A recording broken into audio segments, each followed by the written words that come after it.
waynu ku dhalanay maadaama ay ka mid tahay dhalanka ama fitrada dabiiciga ah ee basharka, laakiin way daciiftaa way xoogaysataa.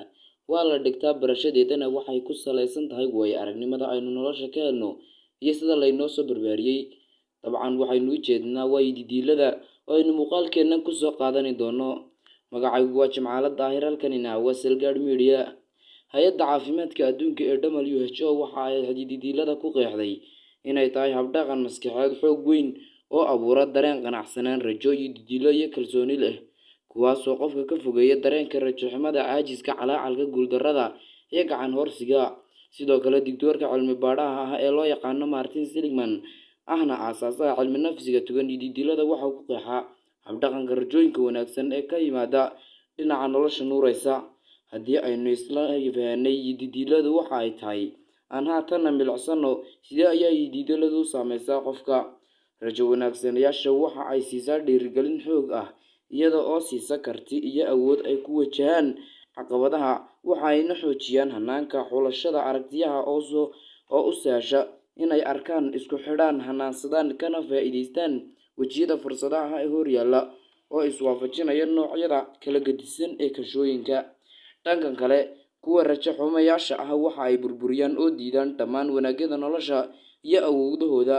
Gudaha fursadaha ayaana hortooda soo mara, mana arkaan, sababtoo ah waxa ay diiradda saaraan soo dhoweynta wejiyada xunxun iyadoo dhanka madow ee nolosha. Didiilada wanaagsan waxa ay waaqaca saxda ah iska taagtaa dhanka togan ee tolmoon ee ma aha waaqic isu dhiibista oo keliya. Sidoo kale, kuma mashquusho qiyaaso aan xaqiiqo ahayn oo sababa dhimasho iyada oo aan samayn taxaddar si looga fogaado dhimasho. Raadcayn cilmi oo lagu tiiriyo tii ugu weyneed oo nooceeda ah oo lagu sameeyo jaamacadda Pittsburgh laguna baahiyey joornaalka wadnaha ee Mareykanka loona yaqaano American Heart Association ayaa waxa ay 8 sano daraasayn ku sameeyey rajooyinka caafimaad ee 97,000 oo haween ah, iyada oo loo kala saarayo koox rajo-samayaal ah iyo koox rajo-xumayaal ah. Ugu dambeyn, waxaa la ogaaday in dadka rajada san ay ka caafimaad badan yihiin kuwa rajada xun.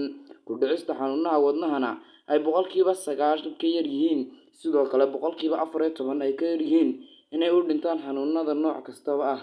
Geesta kalena 2012 daraasad lagu sameeyey 423 qof oo 100 jir ah, sababtuna ahayd ka gungaadhista sababta cimrigooda dheer.